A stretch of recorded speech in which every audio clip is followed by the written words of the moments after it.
This recording is going to cover The Most Dangerous Game by Richard Connell.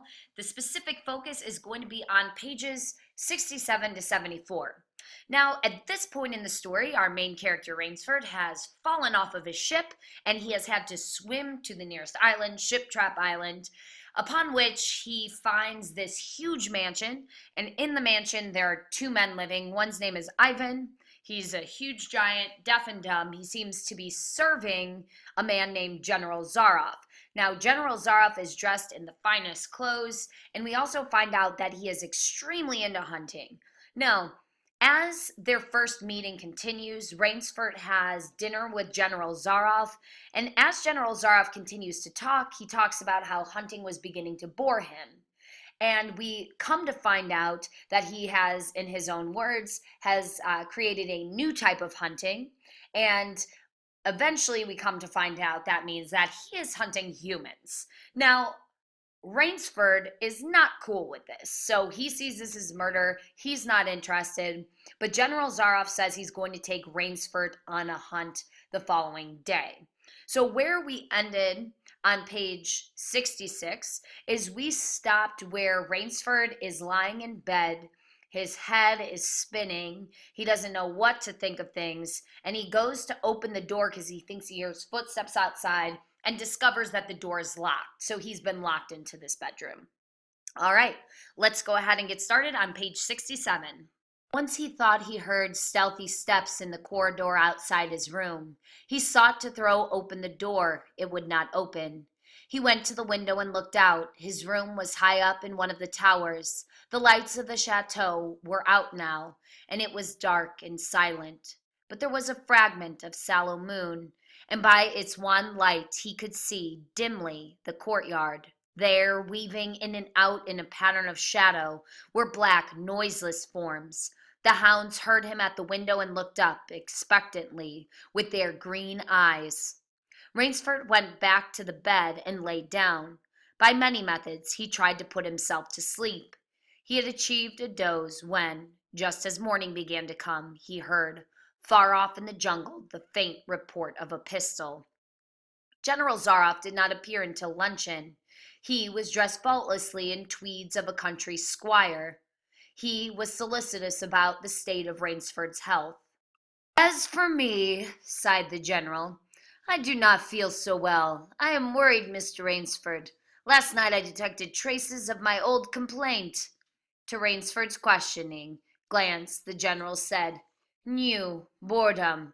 Then, taking a second helping of crepe Suzettes, the general explained, "The hunting was not good last night. The fellow lost his head. He made a straight trail that offered no problems at all. That's the trouble with these sailors. They have dull brains to begin with, and they do not know how to get about in the woods. They do excessively stupid and obvious things. It's most annoying. Will you have another glass of Chablis, Mr. Rainsford?"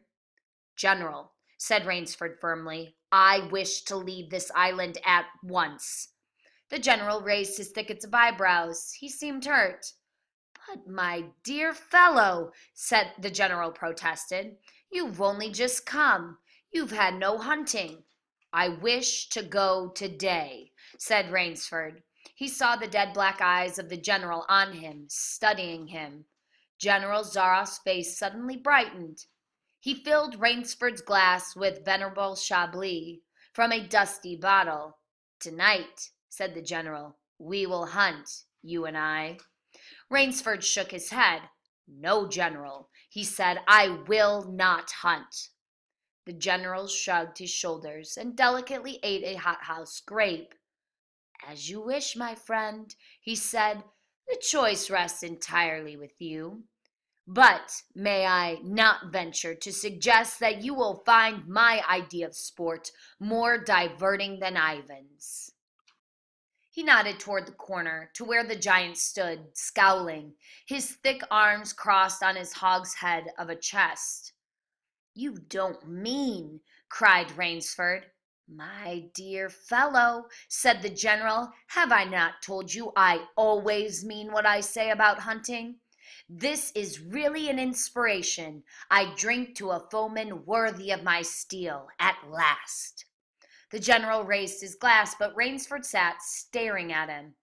"You'll find this game worth playing," the general said enthusiastically. "Your brain against mine, your woodcraft against mine, your strength and stamina against mine. Outdoor chess. And the stake is not without value, eh?" "And if I win," began Rainsford huskily. "I'll cheerfully acknowledge myself defeated if I do not find you by midnight of the third day," said General Zaroff. "My sloop will place you on the mainland near a town." The general read what Rainsford was thinking. "Oh, you can trust me," said the Cossack. "I will give you my word as a gentleman and a sportsman. Of course, you in turn must agree to say nothing of your visit here." "I'll agree to nothing of the kind," said Rainsford. "Oh," said the general, "in that case, but why discuss that now? 3 days hence we can discuss it over a bottle of Veuve Clicquot. Unless," the general sipped his wine. Then a businesslike air animated him. "Ivan," he said to Rainsford, "we'll supply you with hunting clothes, food, and knife. I suggest you wear moccasins. They leave a poorer trail. I suggest, too, that you avoid the big swamp in the southeast corner of the island. We call it Death Swamp. There's quicksand there. One foolish fellow tried it. The deplorable part of it was that Lazarus followed him. You can imagine my feelings, Mr. Rainsford. I loved Lazarus. He was the finest hound in my pack. Well, I must beg you to excuse me now. I always take a siesta after lunch. You'll hardly have time for a nap, I fear. You'll want to start, no doubt. I shall not follow till dusk. Hunting at night is so much more exciting than by day, don't you think? Au revoir, Mr. Rainsford. Au revoir." General Zaroff, with a deep courtly bow, strolled from the room. From another door came Ivan. Under one arm he carried khaki hunting clothes, a haversack of food, a leather sheath containing a long-bladed hunting knife. His right hand rested on a cocked revolver thrust in the crimson sash about his waist. Rainsford had fought his way through the bush for 2 hours. "I must keep my nerve. I must keep my nerve," he said through tight teeth. He had not been entirely clear-headed when the chateau gates snapped shut behind him. His whole idea at first was to put distance between himself and General Zaroff, and to this end he had plunged along, spurred on by the sharp rowels of something very like panic. Now he had got a grip on himself, had stopped, and was taking stock of himself and the situation. He saw that straight flight was futile. Inevitably, it would bring him face to face with the sea. He was in a picture with a frame of water, and his operations must clearly take place within that frame. "I'll give him a trail to follow," muttered Rainsford, and he struck off from the rude path he had been following into the trackless wilderness. He executed a series of intricate loops. He doubled on his trail again and again, recalling all the lore of the fox hunt and all the dodges of the fox. Night found him leg-weary, with hands and face lashed by the branches, on a thickly wooded ridge.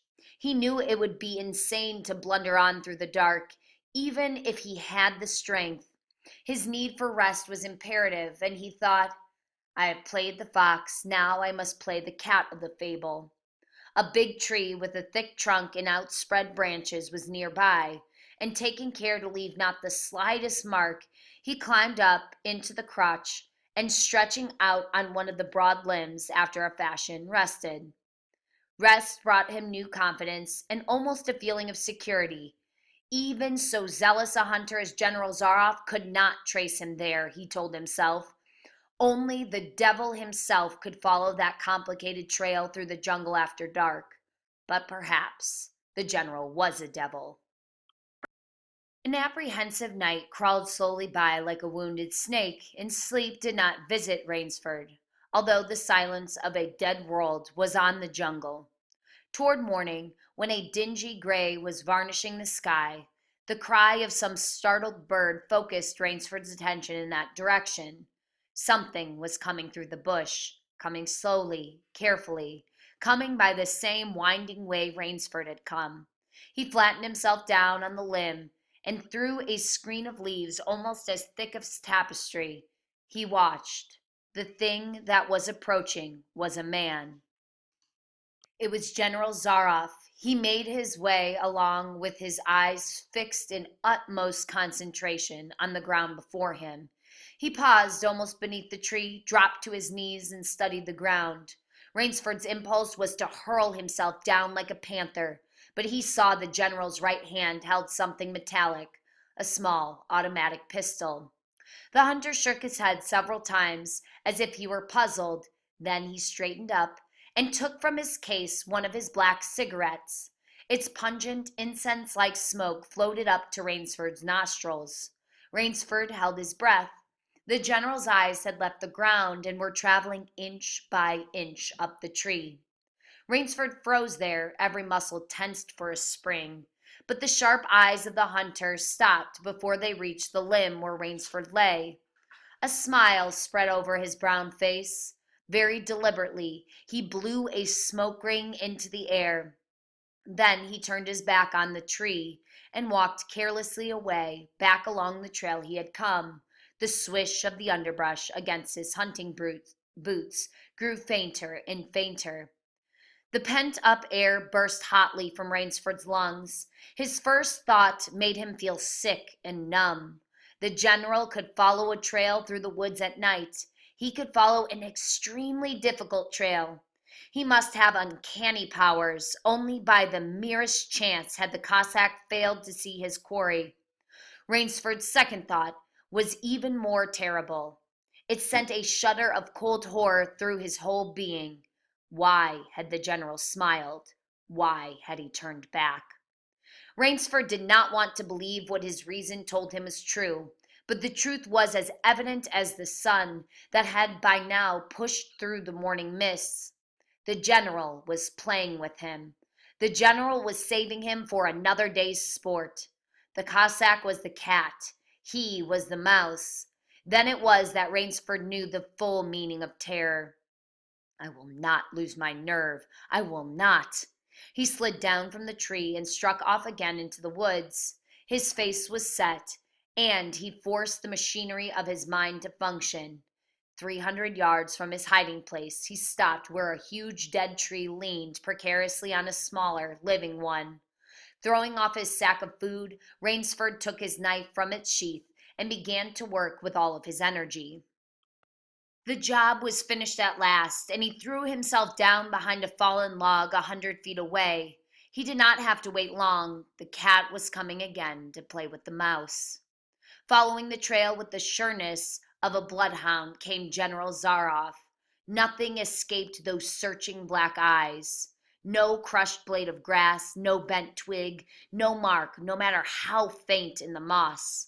So intent was the Cossack on his stalking that he was upon the thing Rainsford had made before he saw it. His foot touched the protruding bough. That was the trigger.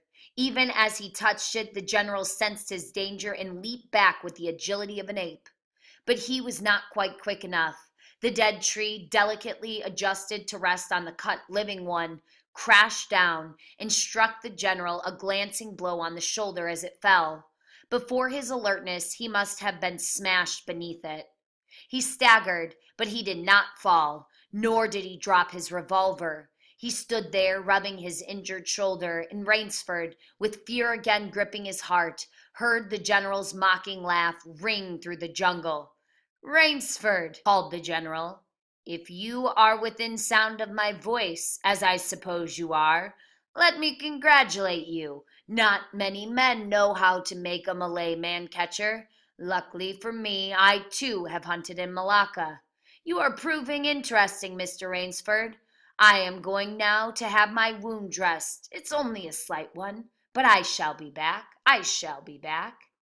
When the general, nursing his bruised shoulder, had gone, Rainsford took up his flight again. It was flight now, a desperate, hopeless flight that carried him on for some hours. Dusk came, then darkness, and still he pressed on. The ground grew softer under his moccasins. The vegetation grew ranker, denser. Insects bit him savagely. Then, as he stepped forward, his foot sank into the ooze. He tried to retch it back, but the muck sucked viciously at his foot, as if it were a giant leech.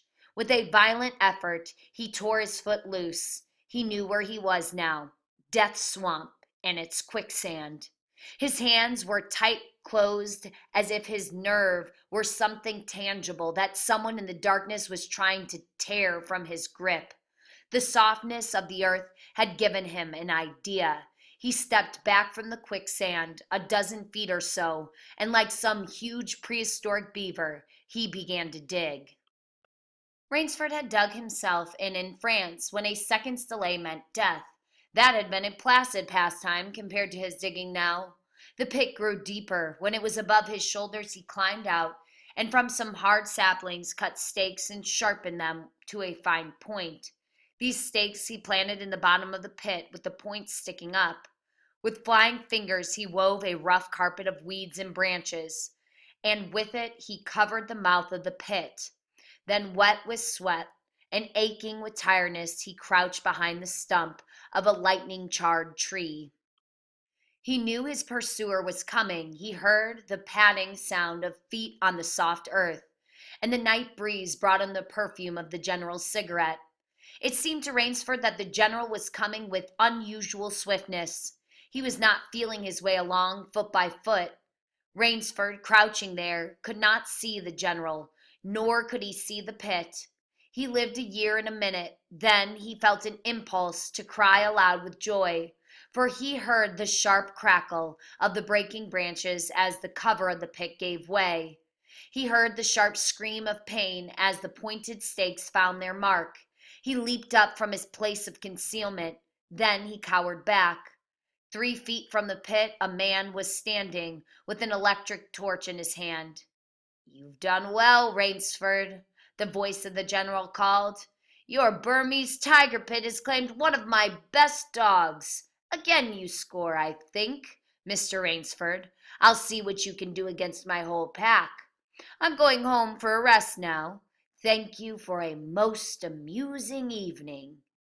At daybreak, Rainsford, lying near the swamp, was awakened by a sound that made him know that he had new things to learn about fear. It was a distant sound, faint and wavering, but he knew it. It was the baying of a pack of hounds. Rainsford knew he could do one of two things. He could stay where he was and wait. That would be suicide. He could flee. That was postponing the inevitable. For a moment he stood there thinking. An idea that held a wild chance came to him, and, tightening his belt, he headed away from the swamp. The baying of the hounds grew nearer, then still nearer, nearer, ever nearer. On a ridge, Rainsford climbed a tree. Down a watercourse, not a quarter of a mile away, he could see the bush moving. Straining his eyes, he saw the lean figure of General Zaroff just ahead of him. Rainsford made out another figure whose wide shoulders surged through the tall jungle weeds. It was the giant Ivan, and he seemed pulled forward by some unforeseen force. Rainsford knew that Ivan must be holding the pack in leash. They would be on him any minute now. His mind worked frantically. He thought of a native trick he had learned in Uganda. He slid down the tree. He caught hold of a springy young sapling, and to it he fastened his hunting knife. With the blade pointing down the trail, with a bit of wild grapevine, he tied back the sapling. Then he ran for his life. The hounds raised their voices as they hit the fresh scent. Rainsford knew now how an animal at bay feels. He had to stop to get his breath. The baying of the hounds stopped abruptly, and Rainsford's heart stopped too. They must have reached the knife. He shinnied excitedly up a tree and looked back. His pursuers had stopped, but the hope that was in Rainsford's brain when he climbed died, for he saw in the shallow valley that General Zaroff was still on his feet, but Ivan was not. The knife, driven by the recoil of the springling tree, had not wholly failed. Rainsford had hardly tumbled to the ground when the pack took up the cry again. Nerve, nerve, nerve, he panted as he dashed along. A blue gap showed between the trees dead ahead. Ever nearer drew the hounds. Rainsford forced himself on toward the gap. He reached it. It was the shore of the sea. Across a cove, he could see the gloomy gray stone of the chateau. 20 feet below him, the sea rumbled and hissed. Rainsford hesitated. He heard the hounds, then he leaped far out into the sea. When the general and his pack reached the place by the sea, the Cossack stopped for some minutes. He stood regarding the blue-green expanse of water. He shrugged his shoulders. Then he sat down, took a drink of brandy from a silver flask, lit a perfumed cigarette, and hummed a bit from Madame Butterfly. General Zaroff had an exceedingly good dinner in his great paneled dining hall that evening. With it, he had a bottle of Pol Roger and half a bottle of Chambertin. Two slight annoyances kept him from perfect enjoyment. One was the thought that it would be difficult to replace Ivan. The other was that his quarry had escaped him. Of course, the American hadn't played the game. So thought the general as he tasted his after-dinner liqueur. In his library he read to soothe himself from the works of Marcus Aurelius. At 10 he went up to his bedroom. He was deliciously tired, he said to himself as he locked himself in. There was a little moonlight, so before turning on his light, he went to the window and looked down at the courtyard. He could see the great hounds, and he called, "Better luck another time," to them. Then he switched on the light. A man who had been hiding in the curtains of the bed was standing there. "Rainsford!" screamed the general. "How in God's name did you get here?" "Swam," said Rainsford. "I found it quicker than walking through the jungle." The general sucked in his breath and smiled. "I congratulate you," he said. "You have won the game." Rainsford did not smile. "I'm still a beast at bay," he said in a low, hoarse voice. "Get ready, General Zaroff." The general made one of his deepest bows. "I see," he said. "Splendid. One of us is to furnish a repast for the hounds. The other will sleep in this very excellent bed. On guard, Rainsford." He had never slept in a better bed, Rainsford decided.